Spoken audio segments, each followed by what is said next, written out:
Hello बच्चों, video शुरू करने के पहले आपसे एक रिक्वेस्ट है कि आप लोग अपनी जो बुक्स हैं उनके सबसे पहला वाला जो पेज होता है जहां पे आपके पूरा सिलेबस दिया होता है सारे विषय की, वो बुक्स लेकर के बैठ जाएं ताकि आप लोग अपनी बुक में निशान लगा लें और लिख लें कि आपको क्या है क्या नहीं है। बच्चों, सबसे पहले तो मैं एक बात कहूँगा कि इस वीडियो के माध्यम से कि आप लोगों को इस बार जो हाफ ईयरली एग्जाम में किसी भी यूट्यूब चैनल में कोई भी पेपर वायरल नहीं किए जाएंगे और ऐसा स्पष्ट आदेश दे दिया गया है। इंपॉर्टेंट क्वेश्चन मिलेंगे, वो बात की बात। बहुत सारे यूट्यूब चैनल जो आप लोगों के सामने पेपर दे रहे हैं उसके बारे में आपको बता दूं कि वो ऊपर एडिटिंग के माध्यम से सन बदल रहे हैं और एडिटिंग करके वो आपके सामने झूठा पेपर, नकली पेपर दे रहे हैं, तो उनके बहकावे में ना आए। यहाँ पे मैंने इस वीडियो के माध्यम से आप लोगों के लिए आपका जो अर्धवार्षिक परीक्षा का सिलेबस है वो पूरा बता दिया है, तो अपने सिलेबस के अकॉर्डिंग आप अपनी पढ़ाई प्रारंभ कर दें, जिसमें ही आपका फ़ायदा है। अदरवाइज़ आप लास्ट तक पेपर के चक्कर में बैठे रहोगे और जब पेपर नहीं मिलेगा तो आपका एग्ज़ाम ख़राब हो जाएगा। तो उससे आप बचें और अपने बुक में आप निशान लगा लें जो आपके चैप्टर्स आने हैं। तो सबसे पहले बात करते हैं हम हिंदी विषय की। देख लीजिए, तो हिंदी विषय में ब्रिज कोर्स से प्रश्न उत्तर पूछे जाएंगे, वो तो कॉमन सी बात है। ब्रिज कोर्स नॉर्मल था जो आज जैसा कि आपने देख लिए। फिर उसके बाद पाठ देख लें आप कौन कौन से आने हैं, निशान लगा लें आप। सूरज का ब्याह, मेजबान, अंतरिक्ष की सैर। व्याकरण में आप तत्सम, तद्भव, उपसर्ग, प्रत्यय, देशज, रूढ़, यौगिक शब्द, पर्यायवाची, विलोम, मुहावरे, लोकोक्तियां। फिर पाठ 4 एक दिन, भुज का, अब्राहम लिंकन का पत्र।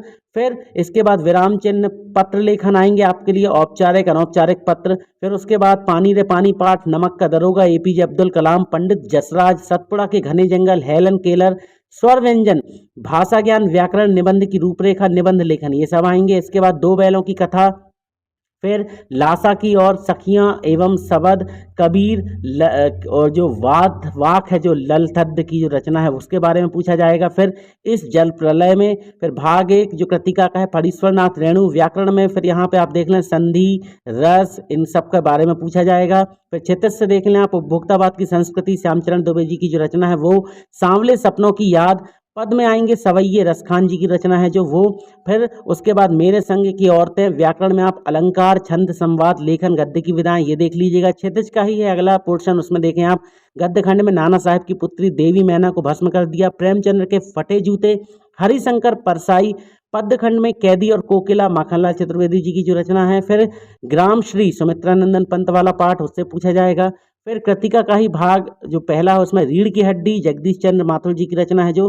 और व्याकरण में समास, काव्य परिचय एवं भेद। तो देखें ये पूरा हिंदी का सिलेबस हुआ। ग्रामर में आपको क्या क्या पढ़ना है, संधि समास पढ़ लीजिएगा, अलंकार पढ़ लीजिएगा, छंद पढ़ लीजिएगा, विलोम शब्द, पर्यायवाची शब्द, पत्र लेखन पढ़ लीजिएगा। तो बच्चों, आपसे यही रिक्वेस्ट है कि आप अपनी पढ़ाई प्रारंभ कर दें।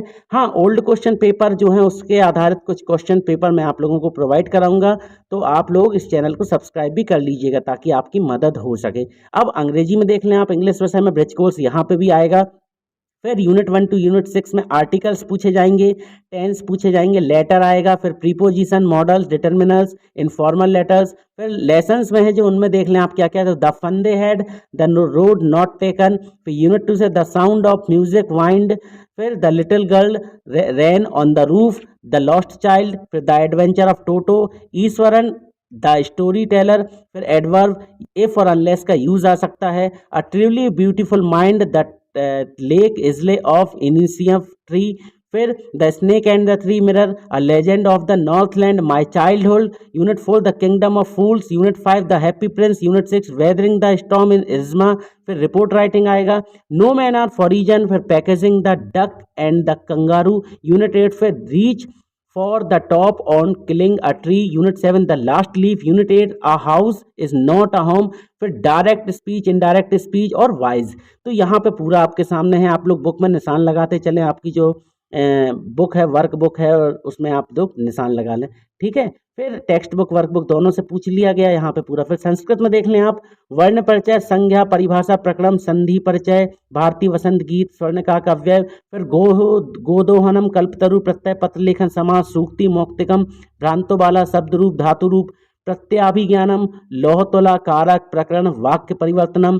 फिर शिक्षा सेतु, जटायु, शौर्यम, निबंध लेखन। देखें इसमें सिलेबस में आपके जो अध्याय हैं, चैप्टर हैं, जो लेसन हैं संस्कृत के, उनके नाम नहीं लिखे कि किस नंबर का कौन सा लेसन है, मगर यहाँ पूरा लिख दिया गया है।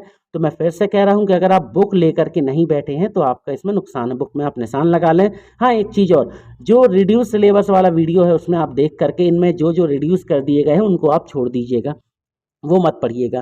तो ये बेटा पूरा हाफ ईयरली का आपका हो गया हिंदी, अंग्रेजी एवं संस्कृत विषय का। तो निशान लगा लें और अपनी पढ़ाई प्रारंभ कर दें। अब बात करते हैं कुछ अदर विषय की, गणित, विज्ञान, सामाजिक विज्ञान। तो बच्चों गणित में ब्रिज कोर्स आएगा। देखो ब्रिज कोर्स जिन जिन विषयों में लगे हैं वो तो पूछे ही जाएंगे।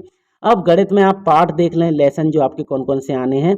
तो अध्याय 1 संख्या पद्धति, अध्याय 2 बहुपद, अध्याय 3 निर्देशांक ज्यामिति, अध्याय 4 दो चर वाले रैखिक समीकरण, अध्याय 5 यूक्लिड ज्यामिति का परिचय, अध्याय 6 रेखाएं कोण, 7 त्रिभुज और 8 चतुर्भुज। गणित में ये आपके 8 अध्याय तक आने हैं।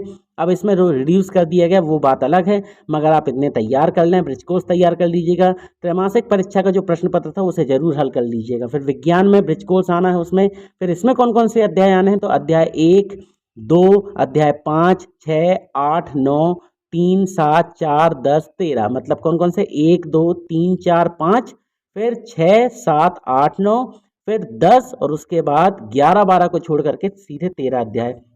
सामाजिक विज्ञान में देख लें आप, इतिहास में अध्याय 1 फ्रांसीसी क्रांति, भूगोल में अध्याय 1 आकार और स्थिति, राजनीति में अध्याय 1 लोकतंत्र क्या है, लोकतंत्र क्यों, फिर भूगोल में ही भारत का भौतिक स्वरूप, संविधान निर्माण, राजनीति से अर्थशास्त्र से पालमपुर गांव की कहानी, फिर इतिहास अध्याय 2 से यूरोप में समाजवाद और रूसी क्रांति, अर्थशास्त्र अध्याय 2 संसाधन के रूप में लोग, फिर इतिहास में अध्याय 3 नाथसीवाद और हिटलर का उदय, भूगोल में अध्याय 3 अफवाह, राजनीति शास्त्र से अध्याय 3 चुनावी राजनीति, अध्याय 4 भूगोल से जलवायु, राजनीति से अध्याय 4 संस्थाओं का कामकाज और अर्थशास्त्र से अध्याय 3 निर्धनता एक चुनौती। तो यहाँ देखें इतिहास, अर्थशास्त्र, राजनीति शास्त्र और भूगोल चारों टॉपिक के पूरे आपका सिलेबस कवर कर दिया गया है कि आपका यहाँ किस में से क्या आना है। तो जैसे भूगोल में आपको बताया गया कि इतिहास से कौन कौन आने हैं, अध्याय 1 आने हैं, अध्याय 2 आना, अध्याय 3 आना है इतिहास से। फिर भूगोल में क्या आना है, अध्याय 1 आना है, अध्याय 2 आना है और अध्याय 3 और अध्याय 4 ये भी पूरा बता दिया गया है। फिर राजनीति से अध्याय 1 आना है, राजनीति से ही अध्याय 2 और राजनीति शास्त्र से यहाँ पे आप देख लें अध्याय 4 तक इसमें भी आना है। और फिर जो अर्थशास्त्र बचा था उसमें अध्याय 1 2 और आपका यहाँ पे अध्याय 3, तो ये पूरा बता दिया गया है। बच्चों मैं फिर से कहूँगा कि इस बार आपको कहीं से कोई पेपर, कोई भी यूट्यूब चैनल अपलोड नहीं करेगा, क्योंकि अगर कोई यूट्यूब चैनल ऐसा करता है तो उसके खिलाफ कार्रवाई की जाएगी और उसका यूट्यूब चैनल भी डिलीट कर दिया जाएगा। इसलिए आप लोग इसके बहकावे में ना आए फालतू के और अपनी पढ़ाई प्रारंभ कर दें। सिलेबस पूरा आपको मैंने बता दिया है, क्योंकि लास्ट टाइम तक आप बैठे रहेंगे इंपॉर्टेंट क्वेश्चन के चक्कर में। हाँ, वीडियोस देखते रहिएगा, बहुत सारे चैनल आपको कुछ इंपॉर्टेंट देंगे, मैं भी दूंगा, तो उन पर निर्भर रहिएगा, मगर अपनी पढ़ाई चालू कर दें। मिलते हैं बहुत जल्द कोई नए वीडियो के साथ, तब तक के लिए पढ़ते रहिए, बढ़ते रहिए। Good bye.